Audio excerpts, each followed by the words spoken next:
दोस्तों आप सभी साथियों का सुधांशु भैया के एक नई क्लासेस में स्वागत है। दोस्तों आज हम एक नई क्लास की शुरुआत करने वाले हैं और आज हम सिर्फ पढ़ेंगे क्लास 10th स्टूडेंट के लिए, सिर्फ और सिर्फ क्लास 10th स्टूडेंट के लिए हम एक नई क्लास आप लोग के सामने लेके आए हैं और वो क्लास मेरे भाई सिर्फ और सिर्फ अलंकार पे होने वाली है। ठीक है दोस्तों, ये वही क्लास है मेरे भाई अलंकार की जिसमें आपको पूरे के पूरे नंबर मिल जाएंगे। सिर्फ आपको एकमात्र वीडियो ये देखनी है और इससे आपको पूरे के पूरे नंबर मिल जाएंगे। अगर अलंकार से कोई क्वेश्चन हमारे एग्जाम में पूछा गया, कहाँ पूछा गया, हमारा मकसद है मेरे भाई इस बोर्ड एग्जाम में, ठीक है, क्लास 10th का मेरे भाई बोर्ड एग्जाम जो है, जो 2026 में होने वाला है या जो 2027 में होने वाला है या 2028 में होने वाला है, मतलब जिस भी ईयर में मेरे भाई आप इसे देख रहे हो, आप यकीन मानना ये एकमात्र क्लास है जिससे आप पूरे के पूरे नंबर वो आप ले सकते हो यदि अलंकार से कोई क्वेश्चन पूछा जाए तो। ठीक है, चलिए तो बिना देरी के हम अपने वीडियो को शुरुआत करते हैं। देखिए दोस्तों, अलंकार कई तरीके के होते हैं, आप ये बात जानते हो। यस या नो? अनुप्रास अलंकार होते हैं, यमक अलंकार होते हैं, श्लेष अलंकार होते हैं, वक्रोक्ति अलंकार होते हैं, विप्सा अलंकार होते हैं, उपमा रूपक उत्प्रेक्षा होते हैं, भ्रांतिमान होते हैं, संदेह अलंकार होते हैं, उसके बाद प्रतीप अलंकार होते हैं, दृष्टांत अलंकार होते हैं, लाटानुप्रास, छेकानुप्रास, अंत्यानुप्रास, वृत्त्यानुप्रास, मतलब मेरे भाई अलंकार की पूरी लाइन लगी हुई है। यस या नो? लेकिन हम वही अलंकार पढ़ेंगे दोस्तों, हम वही अलंकार पढ़ेंगे जो हमारे बोर्ड एग्जाम में पूछे जाते हैं। हम सिर्फ और सिर्फ क्लास 10th के लिए हम क्या पढ़ रहे हैं, अलंकार पढ़ रहे हैं। हमारा मकसद ये है कि एक बार वीडियो देखें और पूरा का पूरा हमारा नंबर क्या हो जाए, मिल जाए। ठीक है दोस्तों, तो चलिए दोस्तों हम पहला नंबर पे अलंकार पढ़ते हैं। हमें कौन कौन सा अलंकार पढ़ना है पहले ये ध्यान दीजिए। पहला हमें मेरे भाई पढ़ना है उपमा अलंकार। ठीक है, अब उपमा अलंकार में कौन कौन सी परिभाषा हम लिखेंगे, कौन कौन से उदाहरण लिखेंगे और किस तरीके से परिभाषा लिखेंगे ताकि आप भी मेरे भाई सभी की तरह से पूरा नंबर ले पाओ। ठीक है, दूसरा हम लोग पढ़ेंगे रूपक अलंकार। ठीक है, और तीसरा मेरे भाई हम लोग पढ़ने वाले हैं, तीसरा हमारा है उत्प्रेक्षा अलंकार। कौन सा अलंकार है मेरे भाई? उत्प्रेक्षा अलंकार। तो ये तीन अलंकार हमको क्लास 10th में पढ़ना है।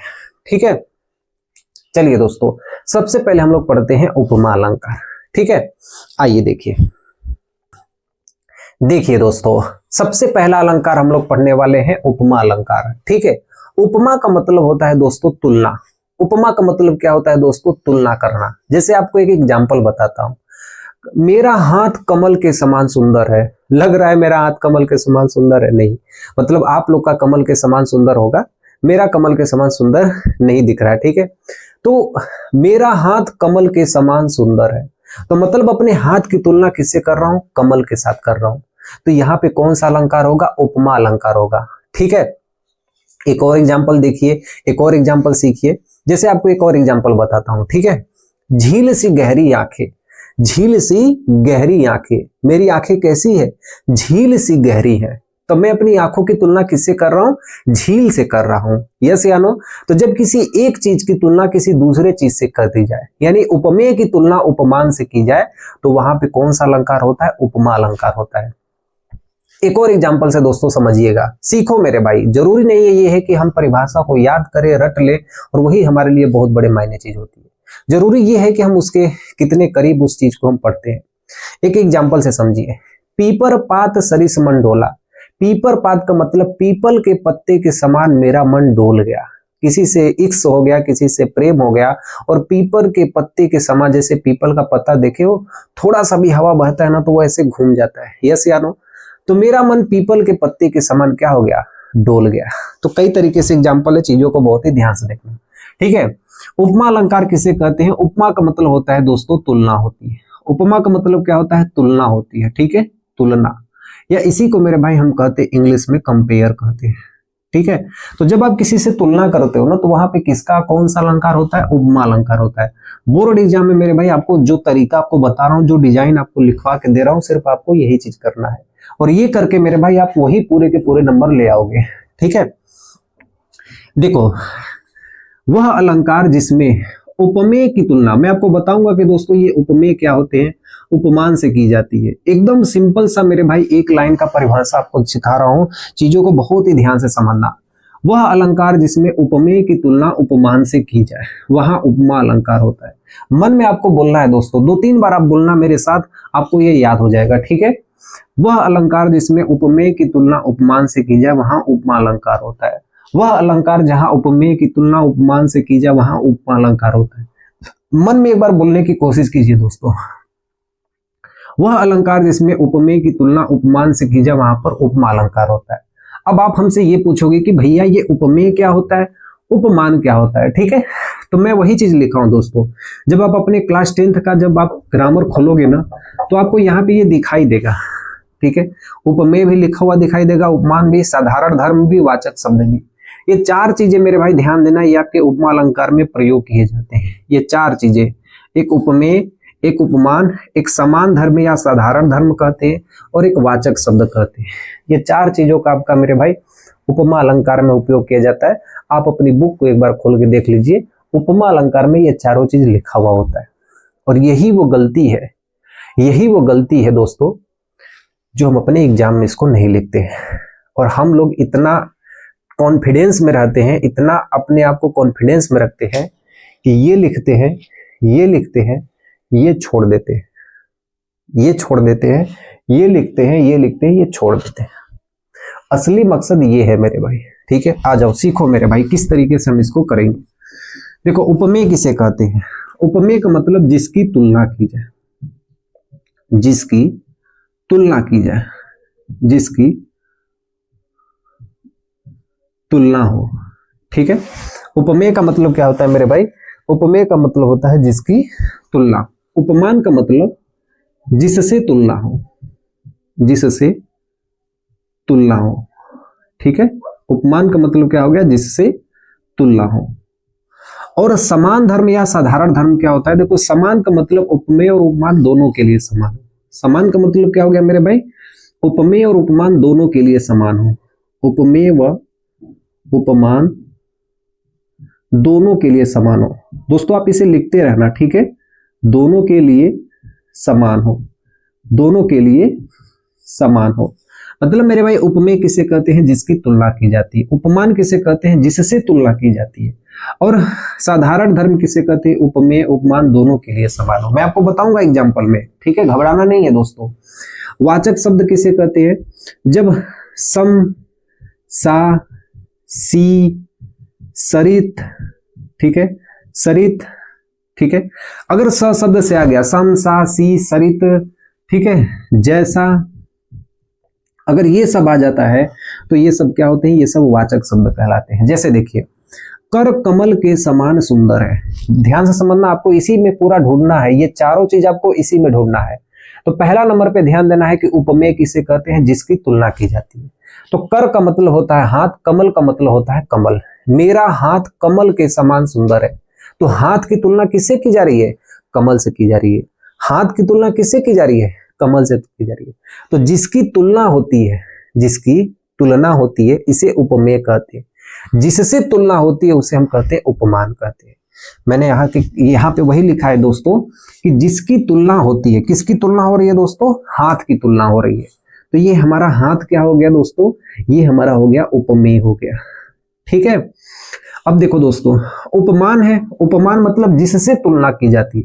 किससे तुलना की जा रही है? कमल से तुलना की जा रही है। तो ये हमारा क्या हो गया? उपमान हो गया, ठीक है। सम, सा, सी, सरिस, जैसा, जैसा, समान भी यहाँ पे लिख देना, ठीक है। देखो दोस्तों, अब देखो यहाँ पे समान धर्म या साधारण धर्म क्या होते हैं कि ये उपमेय और उपमान दोनों के लिए समान होते हैं। उपमेय के लिए भी समान होते हैं, उपमान के लिए भी समान होते हैं, दोनों के लिए ये बराबर होते हैं। मतलब कहने का मतलब है कि मेरा हाथ भी सुंदर है और कमल भी क्या है? सुंदर है। तो ये जो सुंदरता आपको दिखाई दे रही है, दोनों की बात की जा रही है।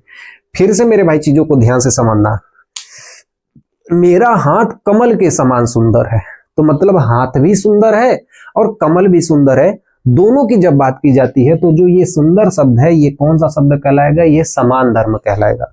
इस सुंदर को हम क्या कहेंगे? इस सुंदर को हम कहेंगे साधारण धर्म। क्या कहेंगे दोस्तों? साधारण धर्म। क्या होता है साधारण धर्म? अब नहीं भूलोगे भैया?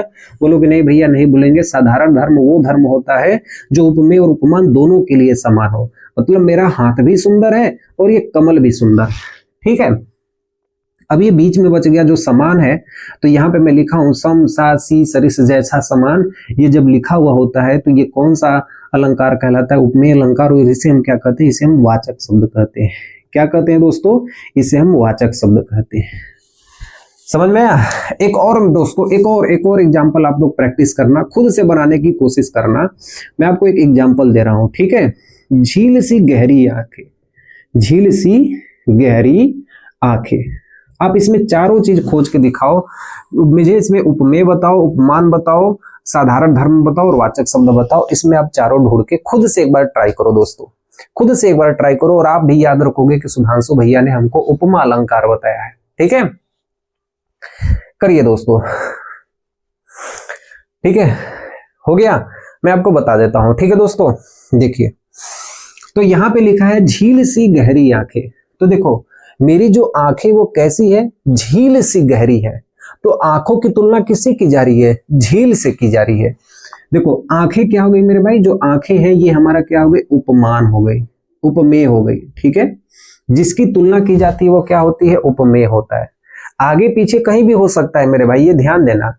झील सी गहरी आंखें मतलब मेरी आंखें कैसी है? झील सी है। तो आंखों की तुलना किससे की जा रही है दोस्तों? झील से की जा रही है। तो जो ये झील है, आप बोलोगे भैया कि आंखों की तुलना झील से की जा रही है, तो झील हमारा क्या हो जाएगा? उपमान हो जाएगा। ठीक है, और ये हमारा सी क्या हो जाएगा? वाचक शब्द हो जाएगा, क्योंकि वाचक शब्द क्या होते हैं? सा सी से ये सब क्या होते हैं? वाचक शब्द होते हैं। और गहरी क्या है? ये हमारी आंख भी गहरी है, झील भी गहरी है। जब दोनों की बात की जाए, दोनों के लिए समान बात की जाए, तो ये हमारा क्या हो जाएगा? साधारण धर्म हो जाएगा। क्या हो जाएगा दोस्तों? साधारण धर्म हो जाएगा। ठीक है, समझ में आया? तो दोस्तों एक और एग्जाम्पल लिखिए। आपको कोई एग्जाम्पल एक आपको एग्जाम में लिखना है, बोर्ड एग्जाम में आपको ये लिखना है। ठीक है दोस्तों, देखिए एक और एग्जाम्पल आपको देता हूं, आप इसे बनाने की कोशिश कीजिए। ठीक है दोस्तों, देखिए पीपल पात सरिस मन डोला, मेरा मन पीपल के पत्ते के समान डोल गया। मेरा मन पीपल के पत्ते के समान डोल गया। पीपल पात सरिस मन डोला। ठीक है, अब इसमें आपको पूरा बनाना है। तो देखिए मैंने आपसे कहा था कि जो ये सम सा सी से सरिस आपको दिखाई देते हैं, ये क्या हो गए? वाचक शब्द। तो इसको हम क्या कहेंगे? वाचक शब्द कहेंगे। ठीक है, अब यहां पे देखिए मेरा मन पत्ते के समान डोल गया। तो मन की तुलना किससे की जा रही है? पत्ते से की जा रही है। मन की तुलना पत्ते से की जा रही है। तो देखो मन हमारा क्या हो गया? उपमेय हो गया। ठीक है, और जो पीपल पात है, पीपर का जो पत्ता है, ये हमारा क्या हो गया? उपमान हो गया। ठीक है, अब ये हमारा मन भी डोल गया, पत्ता भी डोल गया। तो जब दोनों की बात की जाए, जिसके लिए दोनों समान होते हैं, जो ये डोला शब्द आपको दिखाई दे रहा है, ये हमारा डोला क्या हो जाएगा? साधारण धर्म हो जाएगा। क्या हो जाएगा? साधारण धर्म हो जाएगा। ठीक है, यहां तक आपको दिखाई दे रहा दोस्तों? ठीक है, क्लियर? कोई दिक्कत कोई परेशानी बोलोगे नहीं भैया? तो उपमा अलंकार मेरे भाई आपको याद होगा, जब उपमेय में उपमान की तुलना की जाए, जब उपमेय से उपमान की तुलना की जाए, वहां पे उपमा अलंकार होता है। उपमेय किसे कहते हैं? जिसकी तुलना हो। उपमान किसे कहते हैं? जिससे तुलना हो। साधारण धर्म और साधारण समान धर्म किसे कहते हैं? जब ये दोनों की तुलना जिससे की जाए वो समान हो, वो हमारा साधारण धर्म कहलाता है। वाचक शब्द सम सा सी सरिस जैसा ये सब दिखाई देता है, तो ये कौन सा अलंकार हो जाता है? ये हमारा उपमा अलंकार हो जाता है। ठीक है दोस्तों, जैसे कर कमल के समान सुंदर है, मेरा हाथ कमल के समान सुंदर है, मेरी आंखें झील सी गहरी हैं, और मेरा मन पत्ते के समान डोल गया। तो ये तीन एग्जाम्पल आप लिख के इसमें आप बेहतर कर सकते हो। ठीक है, देखो दोस्तों मैं अपना पूरा बेस्ट दे रहा हूं, मैं अपना पूरा बेस्ट दे रहा हूं। बेस्ट का मतलब समझ रहे हो दोस्तों? आपके लिए अपना बेस्ट दे रहा हूं। आप यकीन नहीं मानोगे दोस्तों, यदि आप इतना भी कर जाओगे ना, तो एग्जामिनर का जो पेट है ना, वो भर जाएगा। भर जाएगा का मतलब फूला नहीं समाएगा, और आपको पूरा का पूरा नंबर दे देगा। ठीक है, भरोसा रखना, जो मैं आपको बता रहा हूं आप उसे ट्राई करना। ठीक है, आप उसे याद करना, फिर मेरे भाई जब आप एग्जाम दोगे तो आपके लिए बहुत आसान लगेगा। ठीक है दोस्तों, हार नहीं माननी है। ऐसे बहुत सारे मेरे भाई आपको तमाम प्रकार के आपको हर जगह अलग अलग परिभाषा मिलेगी, लेकिन जो मैं आपको बता रहा हूँ पूरे सिस्टम से बता रहा हूँ, पूरे ढंग से बता रहा हूँ, कहीं भी आपको कहीं भी देखने की जरूरत नहीं पड़ेगी। ठीक है दोस्तों, चलिए अब इसके बाद हम पढ़ते हैं रूपक अलंकार। क्या पढ़ते हैं दोस्तों? रूपक अलंकार। ठीक है, इसे नोट कर लीजिए। ठीक है दोस्तों, अगला देखिए, अगला हम लोग को जो अलंकार पढ़ना है वो हमें रूपक अलंकार पढ़ना है। इसके नाम में ही छिपा हुआ है मेरे भाई रूप। रूप का मतलब जब किसी एक वस्तु का रूप किसी दूसरे वस्तु को दे दिया जाता है, वहां पर रूपक अलंकार होता है। ठीक है, जैसे एक घटना मैं आपको बताता हूं। श्री कृष्ण जी अपनी माता से हट करते हैं और कहते हैं कि हे माता, मैं तो उस चंद्रमा के समान खिलौना लूंगा। श्री कृष्ण जी अपने माता से हट करते हैं और कहते हैं कि मैं तो उस चंद्रमा के समान खिलौना लूंगा। मतलब कहते हैं अपनी मैया से कि हे माता, मैया मैं तो चंद्र खिलौना लाई हूं, हे माता मैं तो चंद्रमा के समान खिलौना लूंगा। मतलब कहने का है कि उनका खिलौना कैसा होना चाहिए? चंद्रमा के समान होना चाहिए। उनका खिलौना कैसा होना चाहिए? चंद्रमा के समान होना चाहिए। तो जब एक वस्तु का रूप किसी दूसरे वस्तु को दे दी जाती है, वहां पर रूपक अलंकार होता है। यानी जब उपमेय को उपमान का रूप दे दिया जाता है, वहां पे रूपक अलंकार होता है। तो कुछ इस तरीके से मेरे भाई आपको ये परिभाषा आपको बोर्ड एग्जाम में लिखनी है कि जब किसी एक वस्तु का रूप, ठीक है दोस्तों, क्या लिखना है आपको? मन में आपको एक बार बोलते रहना कि जब किसी एक वस्तु का रूप, ठीक है, सिर्फ एक होना चाहिए। ठीक है, जब किसी एक वस्तु का रूप किसी दूसरे वस्तु को, ठीक है, पॉइंट को नोट करना दोस्तों, कि जब किसी एक वस्तु का रूप किसी दूसरे वस्तु को दे दी जाती है, जब किसी एक वस्तु का रूप किसी दूसरे वस्तु को दे दी जाती है, यानी जब उपमेय में उपमान को रूप दे दिया जाता है। मैंने आपसे कहा था उपमेय और उपमान क्या होता है? जिसकी तुलना की जाए जिससे की जाए, जिसकी तुलना की जाए जिससे की जाए। तो जब उपमेय को उपमान का रूप दे दिया जाता है तो वहां पे कौन सा अलंकार होता है दोस्तों? रूपक अलंकार होता है। तो एक बार मन में इसे बोलते रहना है। ठीक है, जब किसी एक वस्तु का रूप किसी दूसरे वस्तु को दे दी जाती है, या जब उपमेय को उपमान का रूप दे दिया जाता है, उसे रूपक अलंकार कहा जाता है। ठीक है दोस्तों, एक बार इसे मन में बोलने की कोशिश करना।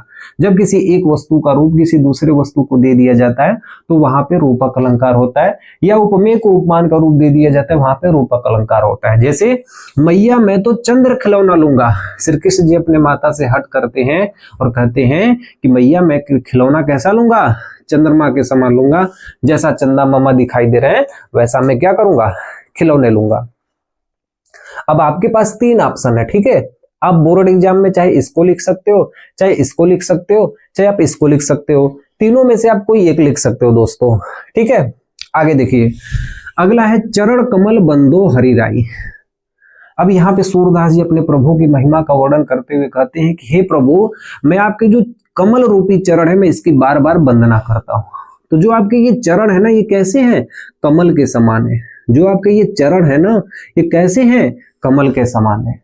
जो आपके ये जो चरण है ना, श्री कृष्ण जी के चरण की महिमा का वर्णन करते हुए कहते हैं कि हे प्रभु, जो आपके ये चरण है ना, ये कैसे हैं? कमल के समान है। तो चरण का रूप किसको दे दिया गया? कमल को दे दिया गया। एक वस्तु का रूप दूसरे वस्तु को दे दिया जाए, एक वस्तु का रूप दूसरे वस्तु को दे दिया जाए, वहां पर कौन सा अलंकार होगा? वहां पे रूपक अलंकार होगा। जलता है यह जीवन पतंग, तो ये जीवन कैसा चल रहा है? पतंग की तरह चल रहा है। जैसे जो आसमान में जो पतंग होती हैं उसी के तरीके से ये हमारा जीवन चल रहा है। तो जब एक वस्तु का रूप किसी दूसरे वस्तु को दे दिया जाए, जब उपमेय को उपमान का रूप दे दिया जाए, वहां पर कौन सा अलंकार होता है दोस्तों? रूपक अलंकार होता है। कौन सा अलंकार होता है मेरे भाई? रूपक अलंकार होता है। ठीक है, ये बात आप लोग ध्यान रखना। रूपक अलंकार क्या होता है? जब किसी एक वस्तु का रूप किसी दूसरे वस्तु को दे दिया जाए, जब उपमेय में उपमान का रूप दे दिया जाए, वहां पे कौन सा अलंकार होता है? रूपक अलंकार होता है। ठीक है, तीन एग्जाम्पल है, मैया मैं तो चंद्र खिलौना लाई हूं, चरण कमल बंदो हरियाई, या जलता है या जीवन पतंग। तीनों में से आप कोई एक आप अपने एग्जाम में लिख सकते हो। ये बात आप लोग ध्यान रखना। ठीक है, चलिए नेक्स्ट देखिए, अगला अलंकार हमारे पास है उत्प्रेक्षा अलंकार। ठीक है, चलिए दोस्तों, अब हमारे पास एक और अलंकार है उत्प्रेक्षा अलंकार। ठीक है, क्लास 10th में मेरे भाई सबसे आसान अलंकार है तो वो उत्प्रेक्षा अलंकार है। बस आप ऐसे चुटकी बजाओगे मेरे भाई और ऐसे अलंकार को आप, मैं कहता हूं, उठा के फेंक दोगे। चल निकल भैया, तू हमारे किसी काम का नहीं है, क्योंकि ये बहुत आसान है, पहचान में आ जाता है। ठीक है, इसकी सबसे आदत खराब क्या है, ये पहचान में आ जाता है। तो इसको आप मेरे साथ मेरे भाई लिख लीजिए। ठीक है, इसको आप मेरे भाई मेरे साथ आप लिख लीजिए। लिखिए, जब उपमेय और उपमान में, जब उपमेय और उपमान में समानता के कारण, जब उपमेय और उपमान में समानता के कारण, ठीक है, जब उपमेय और उपमान में समानता के कारण एक होने की संभावना की जाए, एक होने की संभावना की जाए, संभावना यानी दोनों को एक मान लिया जाए। ठीक है, संभावना यानी कल्पना की जाए, कल्पना की जाए। ठीक है, कल्पना की जाए, तो वहां पर कौन सा अलंकार होता है दोस्तों? वहां पर उत्प्रेक्षा अलंकार होता है। ठीक है, जब उपमेय में उपमान की संभावना की जाए, जब उपमेय और उपमान में समानता के कारण एक होने की संभावना की जाए, तो वहां पे उत्प्रेक्षा अलंकार होता है। ठीक है दोस्तों, देखिए इसकी ट्रिक क्या होती है।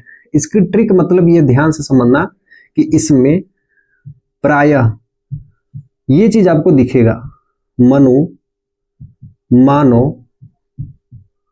जनु, जन हो, जानो का, मनु मानो, मनहु, जनु जानो, जनहो का प्रयोग किया जाता है, प्रयोग किया जाता है। इसमें ये सब चीजों का प्रयोग किया जाता है। कोई सा भी आप उदाहरण ले लीजिए, जैसे मैं आपके सामने एक उदाहरण लेके आपको दिखाता हूं। ठीक है, जैसे सिर फट गया उसका वहीं, आपकी बुक से लिया गया है। ठीक है, कहीं अलग से मैं नहीं लिख के दिखा रहा हूं। सिर फट गया उसका वहीं, उसका वहीं, मानो, मानो अरुण रंग का घड़ा। ठीक है, एक दूसरा उदाहरण देखना में दोस्तों, सोहत ओढ़े पीत पटु, सोहत ओढ़े पीत पटु। ठीक है, श्याम सलोने ज्ञात, श्याम सलोने गात। ठीक है, मानो नीलमणि पर्वत पर, मानो नीलमणि पर्वत पर आतपु पर्यो प्रभात, आतपु पर्यो प्रभात। ठीक है दोस्तों, यहां पे आपको दो उदाहरण दिया गया है। चाहे तो आप एग्जाम में ये वाला उदाहरण आप लिख सकते हो, चाहे तो एग्जाम में आप ये वाला उदाहरण लिख सकते हो। आपके ऊपर डिपेंड करता है दोस्तों, आप कोई सा भी उदाहरण आप यहाँ पे लिख सकते हो। ठीक है, मैंने आपसे क्या कहा था कि इसको पहचानने की बहुत आसान ट्रिक होती है कि आपको मेरे भाई जो आपको श्लोक दिया जाएगा, जो आपको काव्य दिया जाएगा, उसमें ये चीज जरूर होगा, मनु मानो, मनु जनहु जानो का प्रयोग किया जाता है। जैसे इसमें देखो, सिर फट गया उसका वहीं, यहाँ पे दिख रहा है आपको मानो, मिल गया कि नहीं मिल गया? और जैसे ही मिल गया, ये कौन सा अलंकार हो गया? उत्प्रेक्षा अलंकार।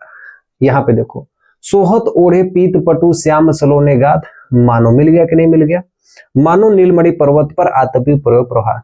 तो मेरे भाई उत्प्रेक्षा अलंकार में आपको ये चीज जरूर मिल जाएगा। ठीक है, और जैसे ही मिल जाएगा वो कौन सा अलंकार होगा? उत्प्रेक्षा अलंकार होगा, क्योंकि दोनों को मेरे भाई एक मान लिया जाता है। ठीक है, समझ में आ गया? तो उसका सिर वैसे फट गया मानो कोई लाल रंग का घड़ा फट गया, तो लाल रंग का और सिर का फटना दोनों को एक मान लिया गया है। ठीक है, इसलिए मेरे भाई यहाँ पे यदि माना आ गया, माना, मनु, मानो, जनहु, जानो का प्रयोग किया जाए, तो वहां पे कौन सा अलंकार होगा? उत्प्रेक्षा अलंकार होगा।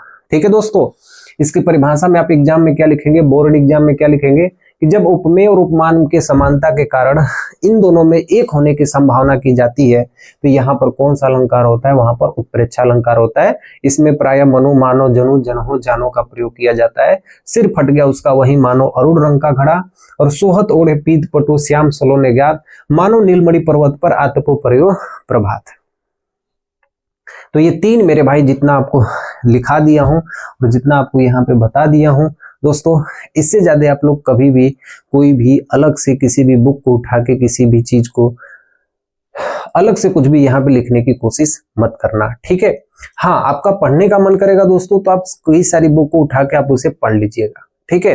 पढ़ने के लिए नहीं आपसे कह रहा हूं, मेरा बस आपसे ये कहना है कि जब आप इसे एग्जाम में लिखोगे तो क्या हम वो चीज जो लिखे वो उससे हमारे पूरे नंबर मिलेंगे? तो इसका आंसर होगा बिल्कुल हाँ। आप इस चीज को लिखोगे तो आपको एग्जाम में बिल्कुल पूरे नंबर आपको मिल जाएंगे, ठीक है दोस्तों। ये मेरा आपसे क्या है, वादा है आपसे, और ये हमारी क्लास यहाँ पे खत्म होती है, ठीक है। चलिए, तो हम आपसे अगली वीडियो में मिलते हैं। अपना पढ़ाई अच्छे से कीजिएगा। मिलता हूं नेक्स्ट वीडियो में, तब तक के लिए जय हिंद, जय भारत।